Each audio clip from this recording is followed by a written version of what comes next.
Let's get to the big three stories you need to know. Number 3. We're well on our way to getting this bill passed this week, which means we're well on our way to a stronger and more prosperous America. Yes, that is Senator John Thune. July 4th is the deadline. He wants the Senate to agree on a deal. It's 85% of what the House gave him. Then the House has got to sign off on it, which will be tough. And then we'll see if we can get this by Independence Day. Number 2. The people who hate this result the most are the Democratic establishment. We have seen poll after poll after poll showing Democratic voters fed up with their leaders in Washington, fed up with their leaders in government. And that is CNN's pollster, thunderstruck. Governor Cuomo blows $25 million and loses the Democratic nomination for mayor, while a radical socialist Muslim, 33 years old, Zohran Mamdani, wins it. The Dems are more rattled, in my view, than even Republicans. Number 1. We're going to talk to them next week with Iran. We may sign an agreement. I don't know. To me, I don't think it's that necessary. I mean, they had a war, they fought. Now they're going back to their world. I don't care if I have an agreement or not. I think we should care, and you got to make sure they don't finance their proxies. That is the President of the United States. The strike, the ceasefire, the intel, what's next? There are big questions we will tackle throughout the hour. But first thing first, Olivia, you've been covering this local election that's got national attention. When did you realize that Mamdani had a shot? I can't think of an exact watershed moment. I guess I would explain it more as a trickle. I think perhaps it's my age group. I just noticed people I knew were sharing, were following his content way before that support was registering in the poll numbers. I mean, when we started covering this at the Free Press, he was polling at 1%, but I just had the sense that there was a lot of support that was not yet registering.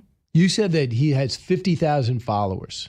50,000 volunteers. Oh, volunteers. Yeah, because followers, they've been shooting up overnight. He gained almost 600,000 Instagram followers overnight. So you think social media, he's been strong. I saw that he jumped in the ocean during the polar plunge with his suit on. He's doing a lot of videos. So he's great on social media, much like AOC. Yeah. But I would say it goes beyond that. I mean, you mentioned he had an army of 50,000 volunteers. The Cuomo campaign, I am so sorry to say it, a lot of the staffers the canvassers they ultimately hired, they were paid. There was not a lot of unpaid support. This is 50,000 people spending weekends, rain or shine. I mean, I went to some of these events and you kind of get the sense that people are there because it's fun, because they're there to meet people. The night of the election, by my estimation, there were probably 15 parties in bars across the city, young people getting drunk, rolling joints, having the time of their life chanting, Zohran, Zohran, Zohran. But what do they like about him? What do they like about him? Because, he's for free buses. He's for free supermarkets. Right. He's for free housing. He's for raising taxes. What about this? Cut third 25. Would Mayor Mamdani welcome Benjamin Netanyahu to the city? No. As mayor, New York City would arrest Benjamin Netanyahu. This is a city that our values are in line with international law. It's time that our actions are also. So there he is. Yeah. He also is known as being anti-Semitic, certainly anti-Israel, wants to divest from it. What is he is, and he's a proud socialist. Right. And just to be clear, in case listeners didn't understand what he was saying in that clip, that is him declaring his intent to possibly arrest Benjamin Netanyahu were he to step foot in New York City. And to the supporters of Zohran, that is not a negative. That is a positive. They consider that justice in action because things are that backwards right now. So what do they like about him? I would say they consider him a progressive champion. Of course, the irony is that when you look at his base of support, it's people making over $100,000. A lot of the voters who went towards Cuomo were minorities, were working class. He didn't get the black vote. Right. So Cuomo got the black vote and lost in New York. Unbelievable. Now, look, I think that this guy he's disgraced and he's lazy. Cuomo. And I think he thought that the whole mayor stuff was beneath him. He didn't even know. He's trying to reclaim his career, but he didn't even want the job. I don't know. I have heard that talking point. Like I listened or watched Morning Joe the day after the election. And that hurts my feelings, by the way. You got to see what they're saying. And it was very similar to election the morning after Kamala's loss, where they were saying, oh, Kamala, we only had however long we had. She didn't get out there enough. And I heard a lot of the same talking points about Cuomo, saying he wasn't having enough events. And listen, if it wasn't about that at all. The votes, they were not against Cuomo. They were for Zoran. I think if Cuomo were to have any more or less events, it wouldn't have made a difference. So interesting. Yeah, okay. Yeah. So I want you to hear what Eric Adams told us, because you were watching Morning Joe. Yeah, we had Eric Adams on our show. Okay. Cut 26. He's a snake oil salesman. Mm-hmm. He will say and do anything to get elected. Think about this for a moment. He wants to raise 1%. He wants to raise tax on 1% of New Yorkers' high-income earners. As the mayor, you don't have the authority to do that. You know who has the authority to do that? An assemblyman, which he is. He wants to do free buses. He could have done it at assemblyman. He doesn't understand the power of government and how you must making sure you improve your economy, raise the standard of living, and this is what we've done in the city. And I'm looking forward to being on the campaign trail and showing New Yorkers we can't go backwards.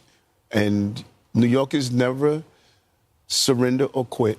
Well, he says he want to go backwards, but he does say that you point out in your column that if he wants to give one of these things, I think he wants to give food or free buses, it's going to be $100 billion. That's his housing plan. That is his housing plan. I would say so. I guess there you're trying to get at the general, because obviously Eric Adams, the big matchup now is Zoran has won the Democratic nomination, and so he's going to go up against Eric Adams. Yeah. And the problem, I think, politically with the clip you just played is that what Eric Adams is essentially trying to do is say, he's not serious. Zoran is not a serious guy. He's not a serious contender. I'm serious. I understand how to govern.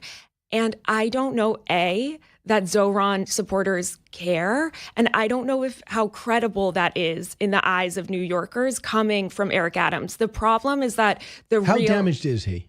Eric Adams? Because, the indictments, taking his phone, the FBI, I don't think people really caught Turkish embassy. Right. What's going on? Yeah. I would say there's probably a split. I would say, and a split that arguably works in his favor in the general election, because I think that the base of his support, really minorities, the Black community, Upper Manhattan, the Bronx, whatever. I don't think that they are as bothered by this stuff. And Zoran's base is obviously quite bothered. So he kind of breaks even there, I guess. So Olivia Reingold's with us from the Free Press, staff writer there. How does he feel about the Free Press? Oh, Zoran? Oh my goodness! Does he like you? Does he like runs talking from to you? me like the plague. Oh. Like literally has run from me. No, I haven't. I call them almost every day now. Just leave voicemails saying, "Hey, checking in. It's Olivia Reingold from the Free Press." What's he afraid of? That's not Trumpian. I think he doesn't want scrutiny on the Israel stuff. I think, and to be honest, I think he considers these very fair questions about how he distinguishes anti-Semitism from anti-Zionism. I think he considers them nonsense, when really I think he has an obligation to New Yorkers, especially Jewish voters, to answer those questions. Don't we have more Jewish voters in New York City than anywhere except Israel? Yeah. Jewish residents overall. Why would any Jewish person vote for this guy? He wants to divest from Israel. Do you know what he did in college? Of course. Well, he was involved with these Palestinian organizations. Yeah, he started the student chapter of Students for Justice in Palestine at Bowdoin, a college that now costs about $100,000 a year to attend. His family's rich. Oh, yeah. His father is, I think you could say, a giant in the field of anti-Zionist studies. He's a professor at Columbia University. Unbelievable. I did not know that. Here's Curtis Sliwa, who thinks he's got a real shot now, and I hope so. Cut 28. Today, homeless people, emotionally disturbed, garbage everywhere, the quality of life miserable. One of the outtakes of the election is People were complaining about the lack of affordable housing, the fact that the cost of living is skyrocketing, and the crime in New York City. We lock up toothpaste in a drugstore, and we don't lock up criminals. People have had enough. We don't want to go back to these Democrats. And, Sean, you know me for 46 years. I am the consummate New Yorker. I haven't fled or moved or gone anywhere else. I was birthed here in New York City, and my whole campaign is based on improve, don't move. So he did better than a lot of people thought last time. So what do you think? You saw the Pataki story that he said there was a pathway, right? No, I didn't. He said there was if you get 20, if Cuomo stayed in and Adams stayed in, and so Mondani won, he said that there would be a pathway at 28% would give him the victory. I understand that because obviously the moderate vote would be split there. I mean, Curtis Lewa, listen, I liked that bite you just played, but he's got to get over the reputation. I think he's got a really kind of reputation as like a zany cat man. Yeah. That I think he's, in order to really capture that moderate energy and like an anti-Zoran coalition, he's got to be seen more seriously. So don't wear the guardian angel stuff. I mean, the red beret, it is kind of chic. But more bites like whatever you just played. You like that? Yeah. Okay. Yeah, I think that could work. All right, we'll see what happens. So this is what Mike Lawler said, the Republican who might be running for governor because Donald Trump made so much progress in New York, is giving Republicans hopes that they might be able to take a major seat. And he also says that AOC will actually benefit from this after her endorsement. There's a lot of people giving her credit for that. Cut 31. And he's petrified of AOC, and she had probably the best night out of Zoran Mondani because she endorsed him, and she helped propel him into office back in 2020 when he flipped a Democratic seat, defeating a Democrat incumbent. And ultimately, you have seen this rise within New York City of avowed socialism. They openly talk about defunding the police, not cooperating with ICE agents. Free everything, free grocery stores, free busing and mass transit, free food, clothing, healthcare, housing for illegal immigrants. And you see the consequences of that. Wall Street has been leaving New York in droves. They're going to Palm Beach. They're going to Dallas. They're going to Atlanta. And they're going to keep going if this happens. Right. Well, okay. So at the top of that clip, he was talking about the power of AOC's endorsement. Yeah. I just want to add, before this started, we were talking about Eric Adams and whether or not he had a shot. Okay, why Zoran is going to be so hard to take down is it's not just AOC. It's not just Bernie Sanders, who also endorsed him. It's not just Hassan Piker, who has spoken positively about 9/11. And Hassan Piker, by the way, is beloved. He has a massive fan base. It's not just those endorsements. It's every single influencer across the city. It's makeup reviewers, skateboarders, baristas, like an insane coalition of everyday New Yorkers and these influencers that really matter to Gen Z and millennials has endorsed Zoran. So what about the first one you mentioned that is tossed positive, like 9/11 was a good day? Hassan Piker. Have you heard of him, No. by the way? Oh my gosh, he's gigantic. He is, I believe, the biggest Twitch streamer. And Twitch is a platform that most people associate with gaming, but actually political content can be just as popular. And he is, I think he identifies as a socialist. I'm not sure if socialist is the strong enough term there. Extremely, like radically anti-Israel. And that his endorsement furthers anyone who's worried about being he's anti-Semitic will just back that up. Right. And they created content together. You know, there are photos of them. Zoran sat down for about an hour-long interview that was extremely chummy. Wow. I'll keep my eye on that. And Olivia, I guess if the young people will decide this election, he looks like he's in a good spot. And you are predicting he will win. I feel like, I guess it's too early, just based on looking at the showdown that has emerged between Zoran and Eric Adams so far, and then Curtis Lewa. I don't think those guys are going to be able to stop this. We'll see. Olivia, I'll talk to you along the way. Pick up the free press. And please, if you're Zoran, please talk to Olivia. Please. She's calling you every day. Call me back. Call me back. Back in a moment. I can say here that the assessment is that we significantly damaged the nuclear program, setting it back by years. I repeat, years. The Iranian foreign minister, the spokesman, our nuclear installations have been badly damaged, that's for sure. I'm sure that's an understatement.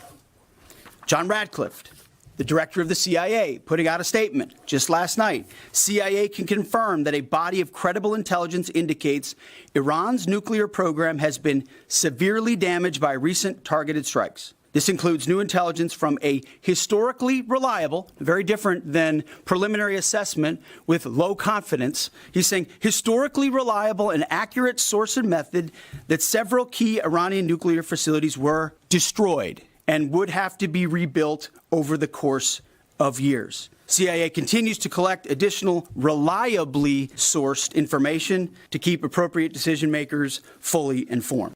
So that was Secretary of Defense Pete Hegseth in his 45-minute press conference explaining in detail, along with the chairman of the Joint Chiefs of Staff, what exactly took place over the weekend that blew up and attacked three of the 12 nuclear sites inside Iran. I should tell you that the Grand Ayatollah spoke, and after 4 days of silence, people were speculating maybe he's out of power. He said, well, we won, and New York was acting silly, overstated what they'd done. Good luck.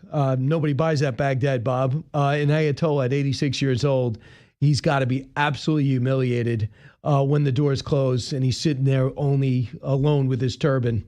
Congressman John James joins us now, military veteran, academy graduate, West Point, Energy and Commerce Committees now, thinking about running for governor. Congressman, welcome back.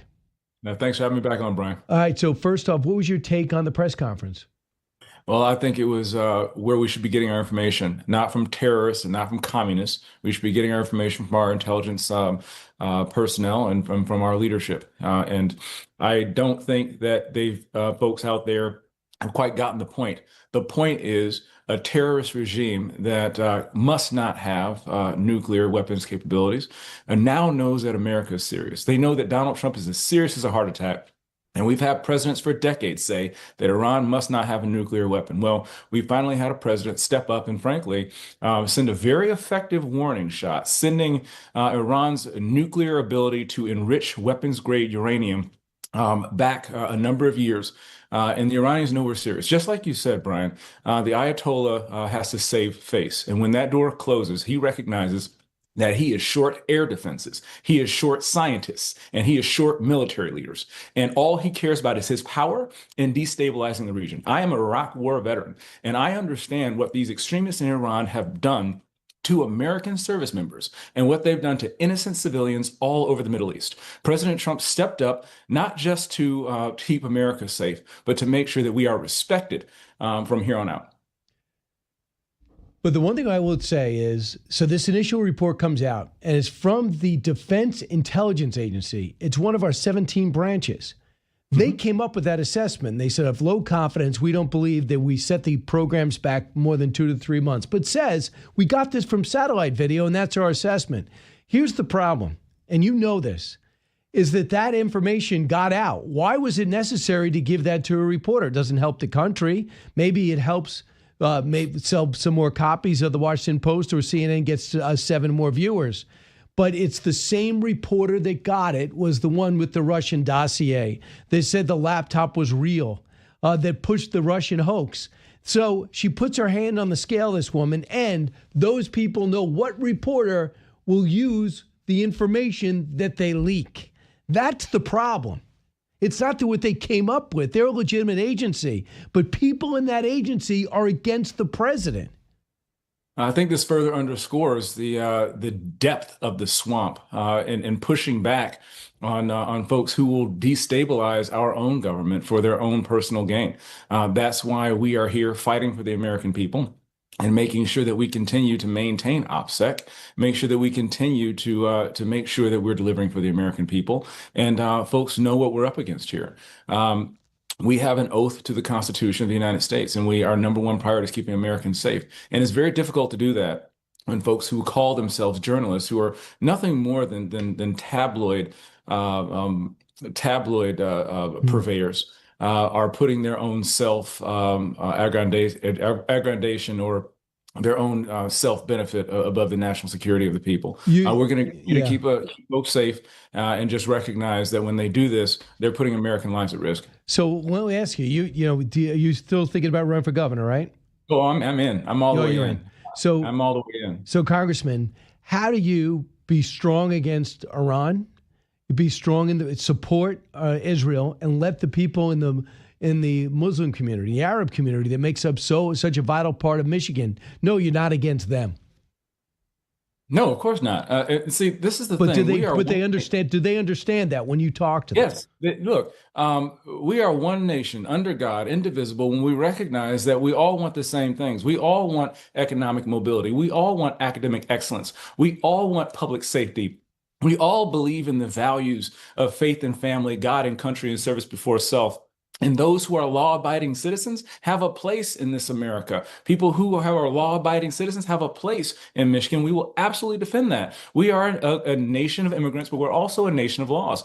And those who violate our laws will be held to account. Part of what's extremely important is securing our borders. Securing our northern border is super important. And I had the honor of welcoming Secretary Kristi Noem, our DHS secretary, up to our northern border in Detroit, Michigan just last week, underscoring President Trump's commitment to keeping America safe. President Trump has kept his promises to keep America safe by securing our southern border and getting Mexico to pay for it, using leverage of tariffs to surge Mexican National Guard up to our southern border. He's keeping his promise to the American people, and we're going to make not just America safe again, but Michigan safe again by securing our border and making it home to anyone who is willing to be American. The northern border is a real issue now because we understand they're starting to flow a lot of fentanyl through the northern border because they've really shut down the southern border. Not many people thought that's possible. What about this? These sleeper cells have been the focus now of ICE, and they have now scooped up 130 Iranian nationals across the U.S. in the last 7 days, and ICE currently has 670 Iranians in ICE detention. That's a real worry. We were told October in on the group of the Gang of Seven, group of seven up in Canada when they met up there.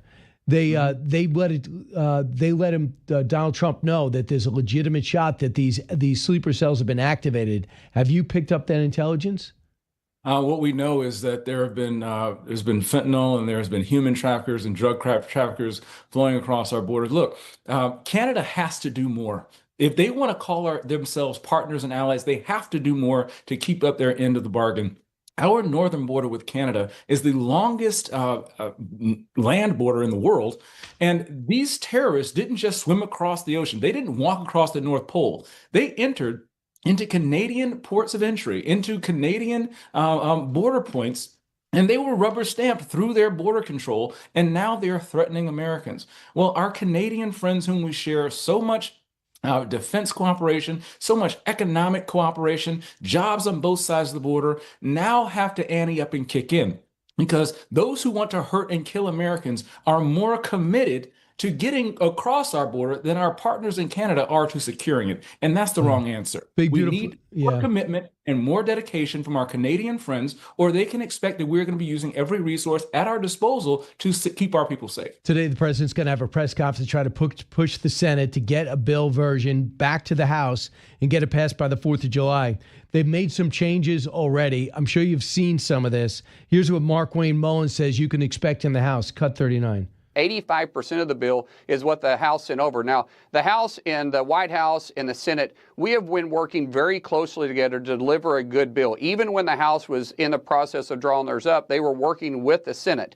So about 15% of it has changed, but that 15%, a lot of it was taken out through the birdbath. So some of the sticking points is SALT, obviously, that we're still working through. What that is, state and local taxes. If you're not in a blue state, it's really not a big issue to you. And then some of the Medicaid and Medicare provisions where we're trying to cut the waste and fraud. Those are some sticking points that we're slowly working through the process to make sure we can deliver the votes in the House and in the Senate and put it on the president's desk. He used to be in the House, too.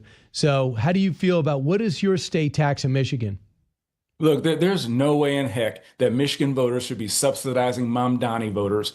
People in across the country, around the coast, who are expecting to get their their tax cuts on the backs of Michigan workers, should expect that frankly, we need to get a better deal. What's your state tax?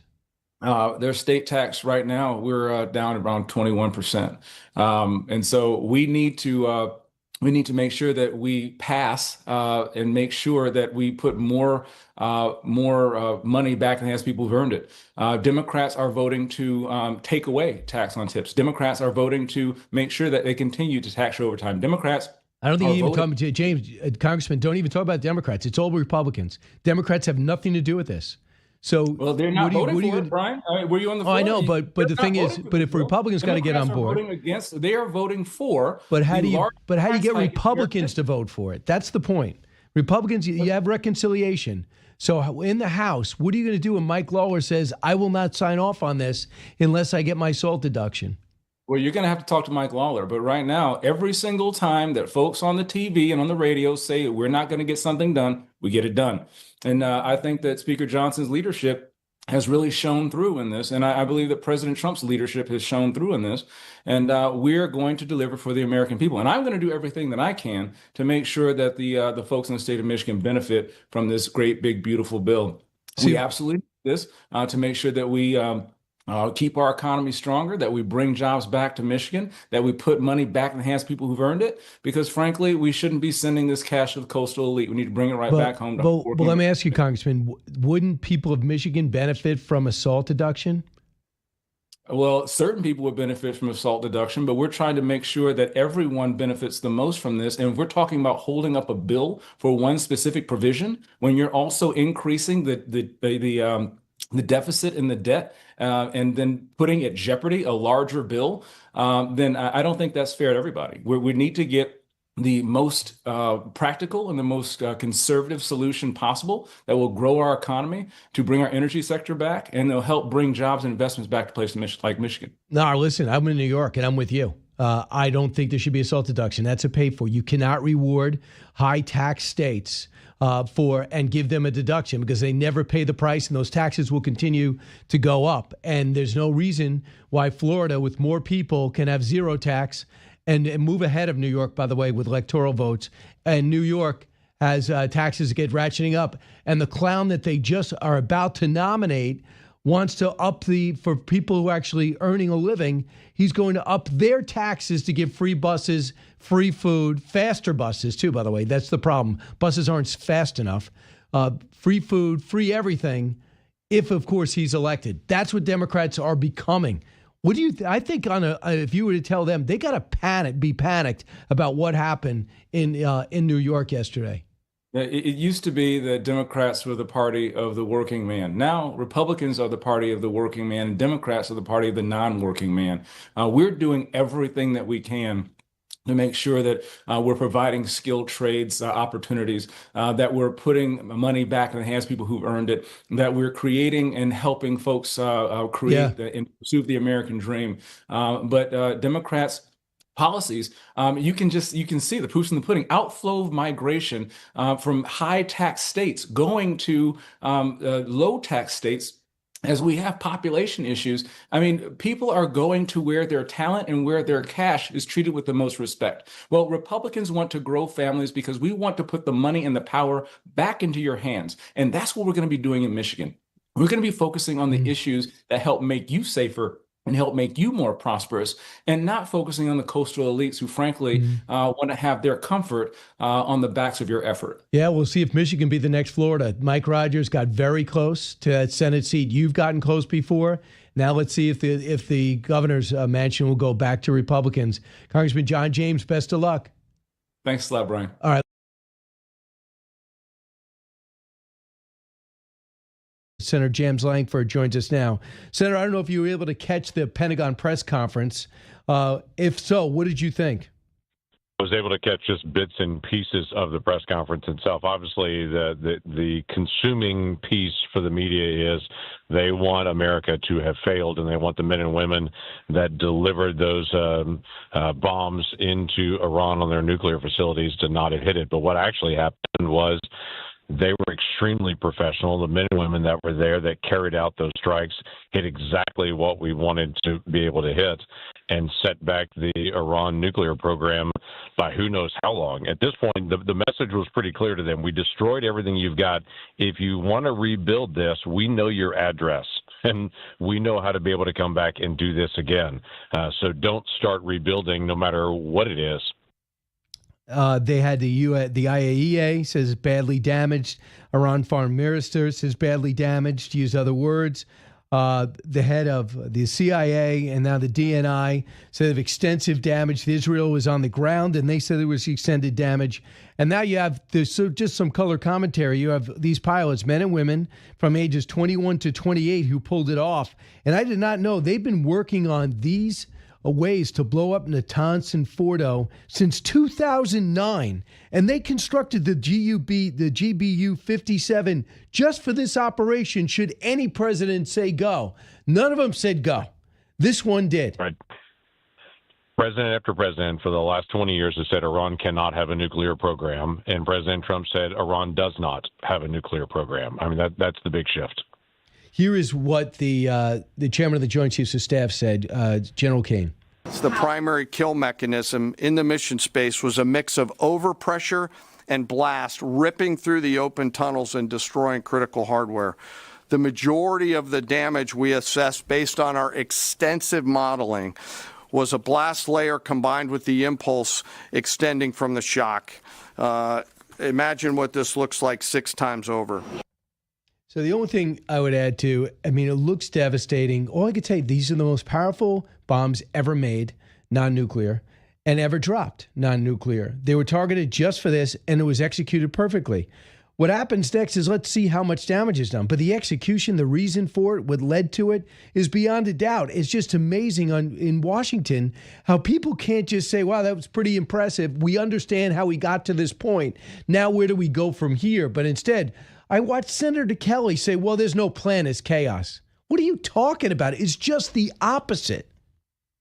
So it's remarkable to me to be able to have folks step out and say that and say, why don't you rewind a decade ago and when President Obama put 170 Tomahawk missiles into Libya, and that did spur chaos in Libya then in the days after that.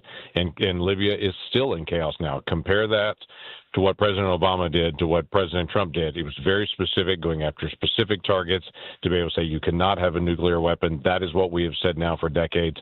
You do not have the capability to produce a nuclear weapon, and this is all about what the people of Iran do next, but we have executed what our priority goal was in that region, and that is to prevent the largest state sponsor of terrorism to have the worst weapon in the world. All right, so Senator, I know you're going to be really busy this week on the big, beautiful bill. Senator John Thune's leading the charge from the Senate, and the president is going to be speaking about it today. Cut 36. We're well on our way to getting this bill passed this week, which means we're well on our way to a stronger and more prosperous America. That means Americans keeping more of their hard-earned money. It means American businesses growing and investing in our country and in our workers. And it means a thriving economy like we had before the pandemic. So that's what he's hoping for. The public sentiment aside, you guys are not on the same page yet when it comes to Medicaid and SALT. Where does Senator Lankford feel? How do you feel about it? So, let me give a little bit of context to it if I can, Brian. We've had a bill that's been sitting out there that the House passed on it. They did great work on it to be able to set the predicate for it. It's been sitting out there for a month. We've actually released the different chapters of this bill. Many of them have been out there for weeks now for everyone to be able to look at. We've got 95% of this bill we've got agreement on. We understand what we're trying to accomplish. We're doing it together. We're now on the last edges of the last pieces to be able to determine exactly how to be able to do that. So when John Thune rightfully says that we are very close to getting this done, we are very close to getting this done. It's just finalizing the last pieces. For Medicaid, we all agree we need to have a work requirement. It's the one piece of the social safety net there's not a work requirement on. We believe we should have that for healthy adults with no kids. Now it's a matter of how do we work out some of the provider tax pieces and the other aspects of it, and to be able to make sure that that works. On the SALT piece, no grand secret, there's not members of the Senate that are supportive of SALT. I personally believe that federal taxpayers in Oklahoma should pay the same amount of federal tax that they pay in New York or California. But the SALT agreement sets up that New Yorkers pay less in federal tax than Oklahomans do. I don't think that's right, but we're working through this, trying to be able to negotiate with the House simultaneously to get to an agreement we can all pass. So I understand there's a concern, West Virginia Senator Justice and Senator Josh Hawley, about Medicaid. And what they say is they're worried about rural hospitals. And you guys are thinking of putting together some type of fund just for rural hospitals? We are setting a way to make sure we're protecting that. That's actually my primary issue as well on the Medicaid piece, is how do we make sure rural hospitals that are very vulnerable are not negatively affected by this. A lot of rural hospitals, maybe 20% of their patients are Medicaid patients in very depressed areas in rural America. Those folks need good quality access to health care, and they need to make sure it's close enough to be able to get to. If we cause the closure of hospitals, then people have to drive 100 miles to get to a hospital. That's not helpful for them. So no, our conference has been very attentive to making sure that we're doing the steps to be able to make sure that we are specifically protecting those rural hospitals that are the most vulnerable. So, Senator, as you know, the problem with Medicaid is it got blown up by Obamacare. There's way too many people in it for this program, and the federal government, not the state, is doing 90% of it in some cases because working class families now eligible. I'm not saying that working class family don't deserve coverage, but this program wasn't designed for that. Households, the number of households covered, thanks to Barack Obama, is up 400%. Everybody wants the top coverage for everybody. I don't care how much you make. We got that. Yep. But how do you make it affordable that doesn't destroy the system or bankrupt the country? Besides the work requirement, what could you tell people? Yeah, the work requirement is the biggest aspect of that. It is when you hear folks say that people are losing their Medicaid coverage, they're going to be off Medicaid. What you need to fill in the blanks on is how many people are off Medicaid and on to employer-provided health care. We just believe it's better if you're working for your family, for your community, and for yourself. And it's better if your employer is providing your health care, not your next-door neighbor.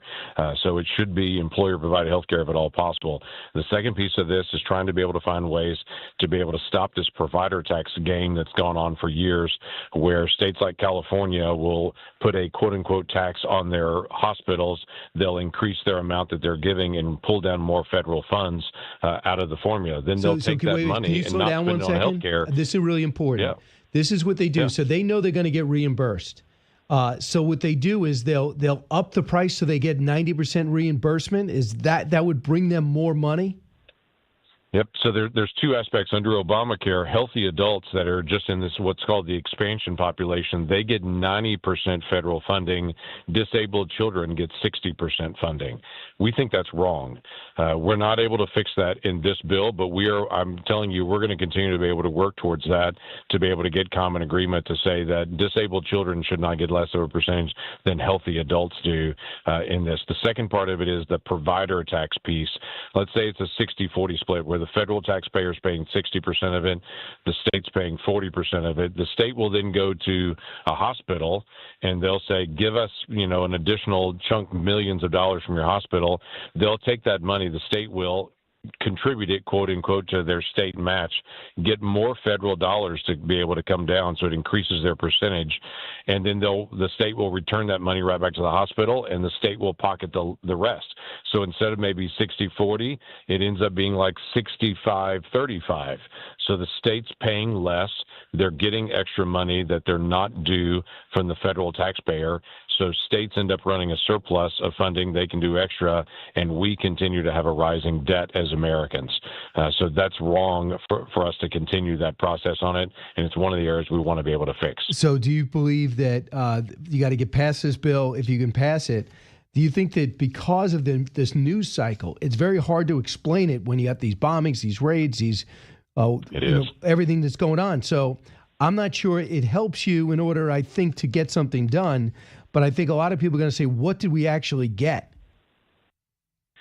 The biggest piece that we're going to get on this is long-term deficit reduction. And I know the Washington, D.C. folks are saying, this is going to cost trillions of dollars. What they mean by that is they want tax rates to go up on every American in January, and they think that won't cause a contagion of problems in our economy. Right now, the tax rates are scheduled to all expire in January. Every single American, your tax rates will go up in January, and it will be a significant increase for every single American. We think that slows the economy down, and that causes all kinds of problems. So we're trying to protect our tax rates where they are now, the status quo, drop the rates for some working Americans, like no tax on tips and some of those things, the no tax on overtime piece, they try to reduce the tax burden for senior adults that are working, senior adults getting Social Security, some of those targeted areas. But the biggest piece is don't cause tax rates to go up, and find ways to be able to fix areas like Medicaid so we don't have this rising deficit problem.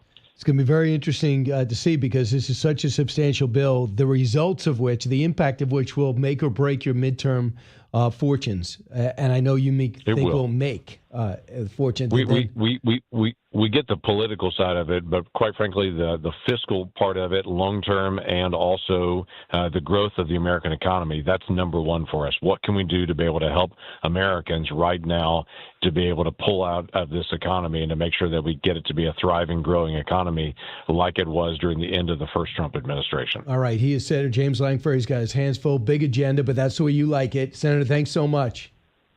You bet. We'll stay on and keep praying for the nation. You got it. And by the way, the president's got a press conference today. He's going to push this bill. He's also going to have some tip workers with him to emphasize what this impact will do for people in the hospitality business, or anybody that's any tipped worker out there.